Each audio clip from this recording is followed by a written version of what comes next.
Welcome to another video. In this tutorial, I will be showing you how you can build your own MCP server locally, run it, and test it. So without further ado, let's begin. First off, gotta install the MCP library using pip install MCP. It's very simple. Once you do that, we move on to the code. In the code, the first thing that you're gonna do and import is from the mcp-server.fastmcp, import the fastmcp. This will import the fastmcp library. So next on, you gotta define your signal handler. It's very simple. Then you gotta define the variables of your server, like what host, what port, and what is the tool name that we're gonna give it. This will come into play later on. So once you give it the host and the port, I'm running it locally. We move on to the tool. Now this part is up to you, but there are a couple of things. First is this at mcp.tool. This will signify that you're gonna create a tool. You give it a good description,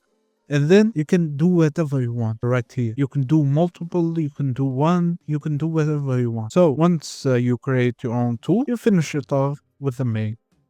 So now, since we know how to build the MCP server, let's learn how to test it. Now, MCP servers are using STDEO, standard input/output. So testing it with Postman, for example, which uses HTTP requests, will not work. So the correct way to test it is using their own tool. Just write mcp dev wherever the file name is, and my server.py. We press it. It will automatically run it and run the testing environment. Let's give it a second. As we can see, now we have it ready, and we go to the link. Before we continue with this video, make sure to subscribe to the channel, as that will help us a lot. Thank you. This is our environment.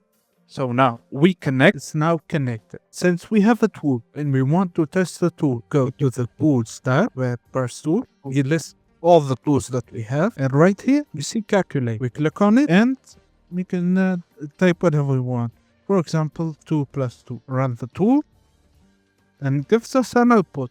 And right here in the history, it tells us how it did it. So that's about it. I hope you guys enjoyed this tutorial and found it helpful. If you did, please leave a like and subscribe to the channel. And I'll be seeing you in the next tutorial. Goodbye.